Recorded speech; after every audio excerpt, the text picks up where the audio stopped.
Not your average tabletop. Woohoo! Welcome back to Not Your Average Tabletop. I'm Zach. And I'm Pepper. And we're getting back to our alphabet soup videos. Yes. What letter are we on today? We are on the letter N. I just about said number. The number N. The number N, which means we're on the back half of things now. Yes. I think we have less populated letters in the back half of the alphabet versus the first half. Right. Yeah, we do have some letters that are big ones, but like you said, there are quite a few that have almost none or none. Yeah. So, we should be, I think, in a good pace, even though timeline-wise, if we had an even split, we would be about 2 months behind schedule-ish. Yes. So, luckily, I think we're right about where we need to be, right around there. So, we should hopefully finish by December, but if not, we'll be right at the end. Yes. Thank God for X and Z. Right, exactly. Unless we pick up some games by then, start with that. That is true. Wouldn't doubt it. It could happen. I guess I don't know too many X or Z games, but if you have a favorite X or Z game, let us know below. Yes. And also, if you have a favorite N game, let us know what that is as well. Yeah.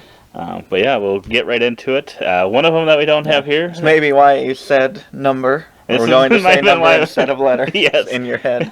Is that we played number 9. Number 9, yep. But we do not currently have that here. No. To but show. we do have playthroughs of that on the channel. We do. Very early on in the channel, kind of a get to know Q&A for the different Not Your Average Tabletop personalities. That's true. Each of them played a game of that. Yeah, so if you want to see how that works and maybe get to know us more, if you're new to the channel, you can check those out. They definitely have a different look to them. We had a totally different background, and the table was not covered by a rug like it currently is.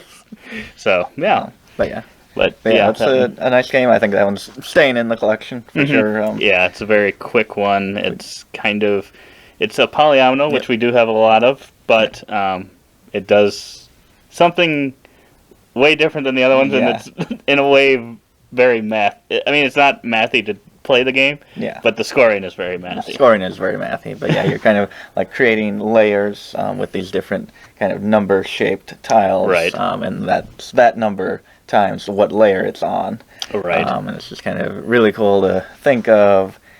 I really like this number. Do I put it up here to score it better? Right. But maybe that's not really setting up a good base for anything to go on top of that. Exactly. But yeah, I really like that one. Yeah. It's a solid game. Then we get into Nagaraja. Our first Bruno of this. Yes. No. I don't know if there are any other Brunos. We just have a lot of Bruno games, so it could be first of many. But I don't think it is. Nagaraja, like you said, a Bruno Catala game. We're a huge fan of him. If you watched our Top 50 series, he appeared a few times. This is a 2-player only game. Tile placement, another tile placement. That's true. But yeah, I really, really enjoyed this game and our plays of it. Just kind of the card play and the kind of dual use of the cards. Multi-use cards. It's always a fun thing. Yeah, yep. And just a very quick game as well. Yeah, for sure. And yeah, the multi-use-ness to the cards definitely is a very easy thing to... Yeah. It makes a lot of sense, I think. At least once you've played it, right away it might be a little confusing as to what cards you can play together, maybe to bid for the tiles that you're going to place. And then I could see how it maybe could be confusing if it's like, oh, if I play those symbols, do I have to, if I'm paying a Raja or a Naga?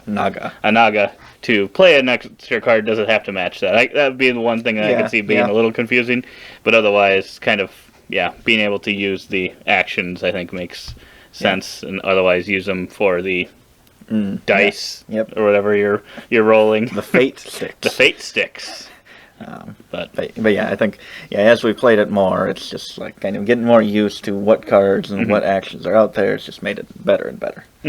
Yeah, in our play of this, you did win by quite a bit. I think it was like 25-6, because you put there's a volcano tile that kind of messes up everything, and he got that on my board almost immediately, which kind of set me up for badness right off the bat. But there was actually I think there was I was one, if I could have gotten a certain card, yep. I was kind of one away from, I think I would have shot up to about 20 points. Yeah, So yeah. I was still in it, even though Yeah.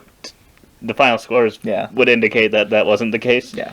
But it felt like I still had a chance. Yeah, and so, you could which have is nice. kind of mixed up the temples on my board, and there's actually... so you get points for the temples that you reach on your board, but there's 3 cursed temples. They're the highest point ones, but if you get all 3 of them, you lose immediately. So you kind of attempted that as well. Right. To try to reveal those on my board and mess around with it. And, Right. So even if you are behind, you can possibly shoot the moon and go Try for to, that way. Yeah, mess up your opponent. So yeah, it's a cool game. Got some cool card play in it for sure. Staying in the collection, for Yes. sure. Yes. As all Bruno games do. That's true, and we'll see, as all end games may. We will have to see about that. But yeah, I guess too. Would that be your favorite end game? Still got a few. Maybe you Let's can come back see. to it too. Yeah, I'll come back to it. But I think very the only reason I complicated. asked that is because I think this one's my favorite end game. Looking at the Nidavellir. list right now. That's what I'm looking at. I'm not just staring ahead. I think. I think that would be my favorite end game. Your favorite end game? Okay. I thought that because from what I remember, the other games where I was thinking it probably would be, but I wasn't 100% sure. But Nidavellir is an awesome game. I got kind of interested in it, I think, when I first saw the cover and heard very cool Nidavellir when that's kind of where Thor went and Spoiler alert for Avengers Infinity War. Infinity War. So that just kind of got me interested in it because it's interesting. I hadn't. I wasn't. I don't know. I didn't know much of that. I don't know if it's Norse mythology type or whatever exactly it is. So I hadn't known anything about it before that. So I was interested in it, and the artwork looked really amazing in my opinion. I really like the kind of grayscale, black and white, but then little hints of color. I really like that. Like it's really easy to tell too what the cards are and what right. Because really in the game you're there's 5 different colors of cards that all you're getting sets of either stacks of the same color, which all score slightly differently, which I really like how all the scoring works. I think it's also simple enough that you kind of always know what they're scoring. You might not know what the current score is at, but you kind of know how everything scores. It's not like something really complex where you're like, I have no idea where this is at right now or what's best for me to take. I think you can usually figure it out pretty easily. And then, I just like that you also want to kind of get sets of every color so that you can get these bonus ones to get some really cool bonuses, whether you get more ranks in those and can possibly trigger getting another one. I really like that. That's really cool as well. And it's just a really fun bidding game. I think that's what really brings it all together is just the way you bid with these chips, and you can kind of use one of them to upgrade your other chips that you don't use for that round to kind of make them stronger and stronger.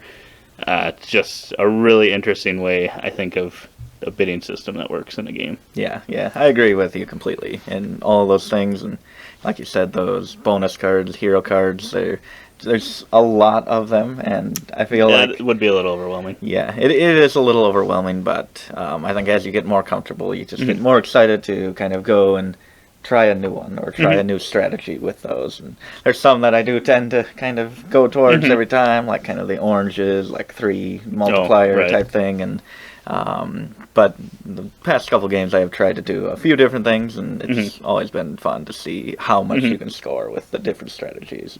And, the games are like surprisingly close sometimes for being a really high scoring game, like 200 and 300 point games. I found them like within 10 before, where I'm like, really?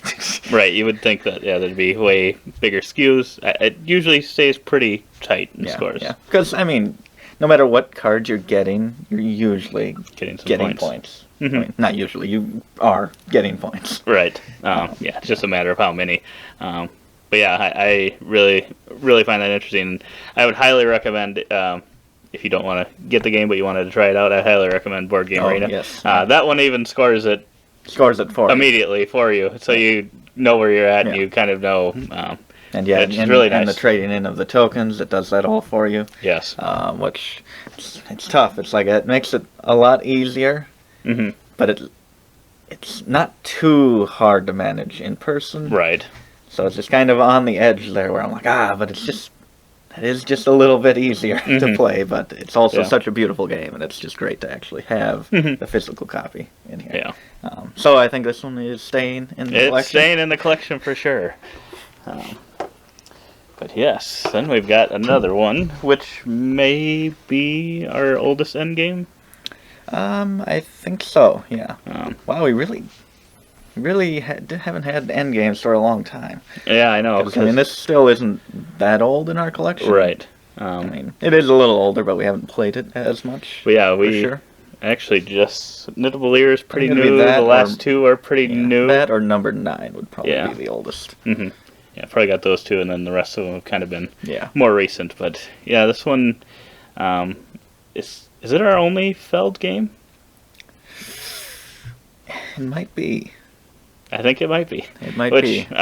Is because he's known for kind of point salad games, which is surprising, and it kind of a Euro-y type thing. Yeah. And I really like Euro games, so it's kind of surprising. I guess I don't know what is Castle Burgundy. Castles of Burgundy. That would probably be one. A friend has that one, so otherwise I probably would get it. And we've played the app version. I really like it. I don't know. Yeah. You're not as big of a fan. I kind of like a little long. Yeah, I like the game. I just think it is a little too long. Mm-hmm. But we'll get back to Notre Dame. Yep. This one is not long. No, I don't think it's very, very quick. You're kind of drafting cards, and then you're using two of the three cards you end up getting to take these various actions. I think it was like 7 or 8 things that you can do. 9 total things, but 9 cards you could get from, but I think 8 actual actions that you can take. And they're kind of building up like in Architects of the West Kingdom, where things are getting stronger and stronger. Yep, so your first token gets you 1 here, your second token gets you 2, if it's your third token, you get 3. Right. And that's something I really, really like. It is. I guess I think I'd wondered if there were other games like Architects. I guess I never really thought about it, but until we more recently played this one. But this one has kind of exactly that. Not except you can't get messed with by opponents for that. Right. Which I do like. It takes away a little of the stress for that, where you can kind of just build it up until you don't want to build it up anymore, and no one can really tear it down. I enjoy a little twist on it versus Architects. Right. But yeah, you're pretty limited in what I mean. It's a very quick but short game, so you gotta make do with what you have as quickly as possible. Because you're very limited in your number of actions. But I find it really fun with everything that you are able to accomplish in the game. Yeah, it's just really satisfying to build up those things, and anytime you get points, like if you build up the point section, the point spot on the thing, and you get 3 points this time, you get 4 points this time, you get 5 points this time, and it's just so satisfying for that. Or if you get the money, you build up your money, and you go to Notre Dame, and you get like 6 points there, and you're also setting up for points at the end of the round. Right. Just at least in this last game that we had, I was getting a lot of big chunks of points, and that was really satisfying. And I think that just the way kind of the actions work, there's a lot of that in the game. And there is feed your people piece to it with this rat tracker. I don't think that's too bad. It doesn't hurt you too much, and I think if you're at least trying a little bit, it's pretty easy to manage. But yeah, because I think I got hit once or twice. I got hit once. I think I got hit once during the game and once at the very end. Which it just pretty much actually I might have got hit twice. Removes one of your cubes from your place that you have the most, and also 2 points, which isn't too bad. Right. I mean, it's points, but it's not like, I don't know what I'm going to do next round because of this. It's pretty manageable. Yeah. So I think, like, before we had played that last one, I'm like, this one hasn't really gotten played too much. Haven't it had been a while enjoyed it as much as I thought I would, but then after that play, I was just like, this is really, really quick, like we said, and also really solid. After we played, I was kind of like, it was one of those that I was like, it'll probably be on the call list just because I'm like, we don't really get it played. But I just don't know if there's anything about it that's like a negative. I really like those actions. I really like the card drafting and how you can take other people's cards. Like you each have the same set of each deck, and you pass them around so you could get the same action multiple times in a row. I really love that. But yeah, really like it. I don't know. This might give Nagaraja a run for top N. I'm not sure. It's actually pretty close now that I think about it. Interesting. I don't know. I just really, although I did win the last place, so that's true. That's probably pushed it If you would have got smacked around, then you probably would have been a little different. This is a thinner box, so we'll probably have to hold this. But yeah, so that one's a keep. Noctiluca.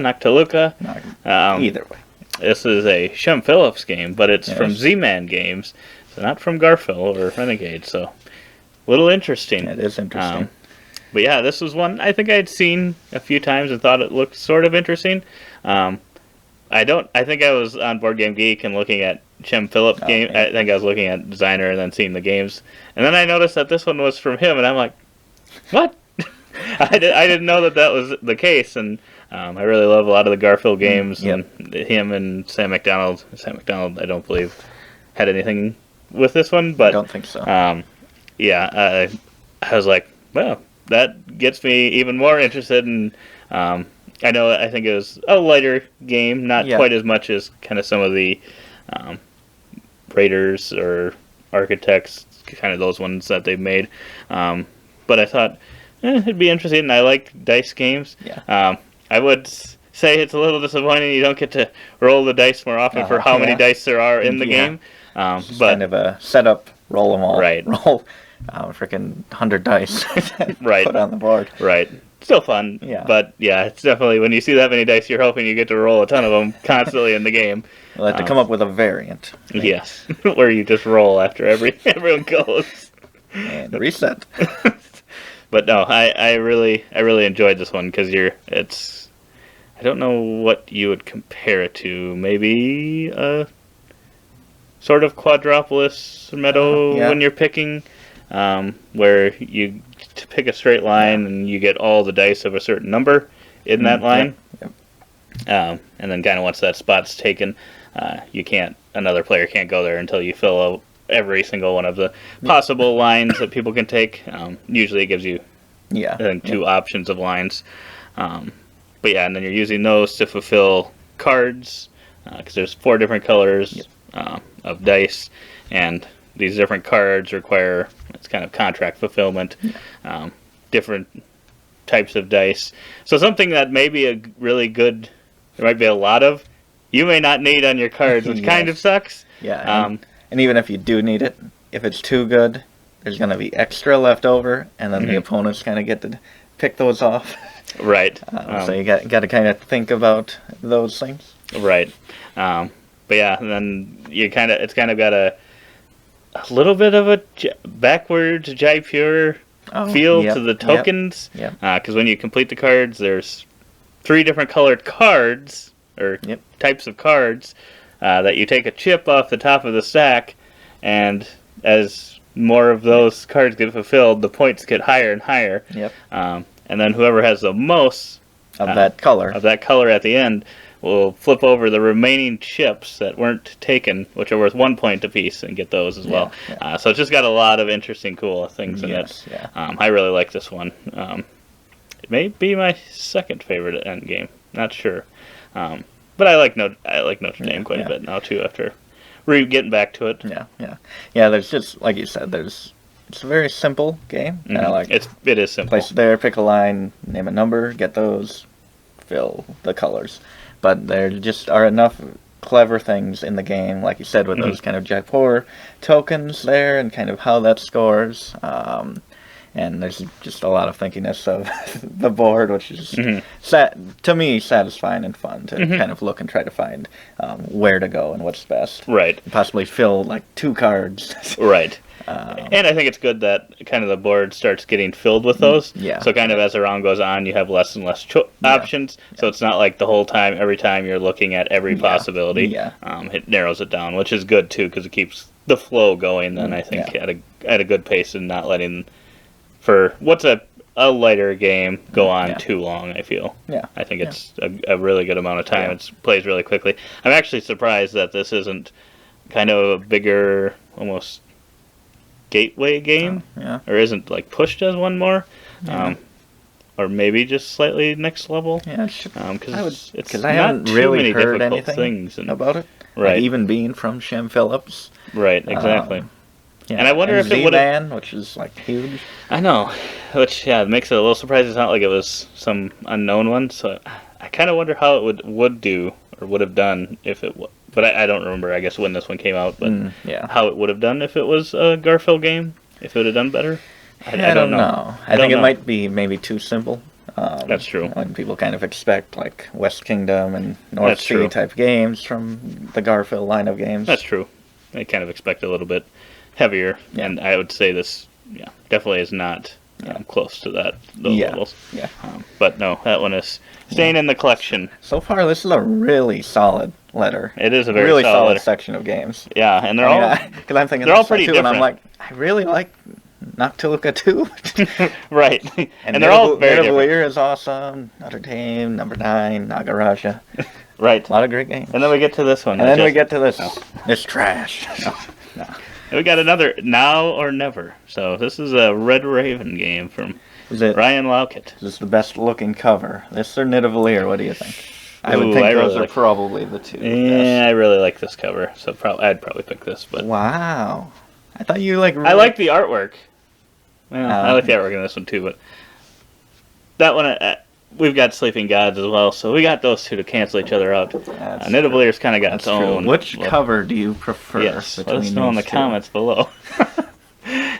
But yeah, we actually just played it tonight. I guess how many of these are new to us this year? Nagaraja, Noctiluca, and Now or Never. So half. Yep. Yeah, we just played this one tonight as a solo team effort. Yes, against the bot. Kind of a longer game, and it was a little intimidating because the box is packed full of stuff. It is. It is. Decided to just kind of the solo variant was pretty easy to manage. So we decided to just kind of both play as one character and get used to the game. So yeah, we did that. We did do that, and it definitely does have a lot going on, and it is definitely the longest of these games. Yes. Pretty much all of these are quite quick outside of this one. I would say all the rest of them, once you know how to play them, you can probably play them in under an hour. Every single one of them, probably. Maybe Nidavellir could be a little... It depends on player count. But this one, I think even if you have one or two players, it's going to go well over an hour. Yeah. And I don't know that I would play it with 3 or 4, just because it probably not. Seemed like it was already really long. And once you got good at the game, I actually think getting good at the game might only make it longer. You can kind of, it's kind of one of the games where you can extend your round pretty much as longer and longer, the better you do, more resources, more money. Luckily, we weren't very good at that. We did not do good.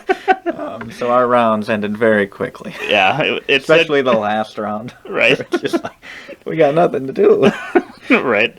Because, I think it said for the solo game, you kind of get the win when you score 100 points, and we had like 32, 33 points. 33 or something. So a third of the way there. But yeah, it's... I don't even know how to describe it. It's got a lot of interesting things going on. Because you're kind of... It's definitely a table hog. You're kind of building up your own little area with different buildings that kind of do all these different things. Some of them have kind of ongoing income benefits, and then other ones just have rewards, and then some have victory point conditions. And they all kind of cost quite a bit of money, actually, I think, to get them going. So you kind of need to get something going, which we never did. No. So, and then to build those buildings, you're kind of doing this interesting thing where your first one you take from somewhere on the outside, you put a 5x4 grid of all these buildings, because everyone has the same buildings to start. And you kind of take one, and then from that point forward, you have to take from one of kind of the edges of Yes. where you originally took from. So you kind of can try to go through it and open up more options and stuff. And but when we got one right away, which seemed good, it kind of gave us a 1 discount for every building built after that. But once we had kind of mined the first few cheaper buildings, it was all like 10 plus coin cost. right, And it's like, oh, even with that 1 discount, this is going to be rough right, to and build any of these. exactly. And we never got any of the benefit Oh, ones until no. probably Yeah. at least halfway through the game. Yeah, we went through the first few rounds and it's like, well, time to produce. Nothing. Right. So yeah, I was definitely. I guess I don't know how you felt. I was definitely interested in getting it back to the table and trying after kind of knowing how yep. some of the things Yep. worked and kind of like, okay, maybe that wasn't the best idea of getting. Because kind of some of those first tiles we got were more immediate yeah, benefit type yep, things. yep. Even though it said to go for the incomes. Just totally ignored that. So definitely go for those. Yeah, But yeah, for sure. I found a lot of it really interesting and fun. I might think I think there's an official, I looked at Board Game Geek because I thought I remembered before that Ryan Lockett had said something about an official variant where you can shorten it. So I would probably do that, make it either short, I think you can make it short or medium, kind of take a couple rounds off the end of the game. I think I would probably try that with my next plays, yeah, especially until I got more comfortable with Yeah, it, yeah. just to keep the time a little shorter. Because like I said, I did find a lot of things very fun and interesting in the game. It's a lot. Yeah, it is a lot, and I am interested in going back to it and kind of playing it some more, getting more used to it. It's also got some combat in there, which is The combat. we probably got bit off more than we could chew a few times, and even kind of had to go back because when we actually looked at the numbers and kind of what attacks we could possibly roll, it was like, well, we need to roll pretty much perfect Right. back to back here to actually defeat this beast, and Right. so like, probably shouldn't have done that. Right. But like, it felt like we got like really good tiles too, and we just still got our butts kicked. Right. Yeah, I would agree. Because, it felt like we got some good stuff. But, when we were attacking the monsters in the final rounds, I thought we should have had a chance. But we just kind of didn't. There was one weapon we wanted to hit. Because, I really liked the combat system. I could see that being really fun. We sadly did not hit the one that we needed. 'Cause I think we knew that it's not like we didn't know that we were going to need to hit that. But, just the fact that we tried it multiple times and never hit it. In the final round, we try to take on this dragon. We attack him, we fail. We move away because you can't just do the same thing in the same spot that you are. So we moved away, and then we moved back and attacked him again. And we knew what we were getting into then, and we failed again. So that was our last round. We only get like 3 heroic actions, and that was how we used it. So that is why our our final round went so quickly. But yeah, I do really like that combat and how it kind of go back and forth between you and the beast, and go on for multiple rounds, of trying to take him down. Yeah, for sure. And maybe we should have gotten some defense and stuff too. I think it's definitely one of those games where, as you learn more, you kind of know better things to do. I'm interested in it for sure. But it is on the longer side because there is a story mode as well. We didn't do that, but I'd be interested in maybe doing that at some point. But I think I'd want to get a little more comfortable with figuring out how a few things worked before I did that. Yeah. But so I think that one will be kept for now. We'll see. If it ends up still being a really long game and I'm starting to not feel like I'm enjoying the stuff, could maybe see letting that one go. But I think that's the only one on the list. But no, I think that's got some solid things too. Yeah, for sure. So those are all the end games. Yes, pretty solid letter. Surprising. Yeah. Other than Now or Never, again, very quick games as well.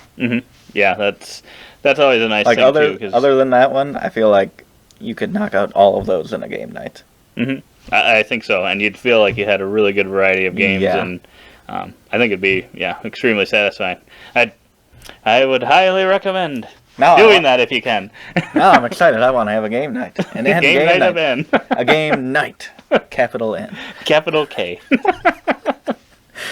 But no, that is that part of the alphabet soup. If you want to check out our other ones, hit the subscribe button, and well, I guess you'll see future ones. But otherwise, you can check out our channel and see kind of some of the past letters we've done, see what we've gotten rid of, what we've kept, kind of what we think of our other games so far, the first half of the alphabet. But otherwise, we hope to see you on the next one. And as always, don't forget to keep on nibbling on our content.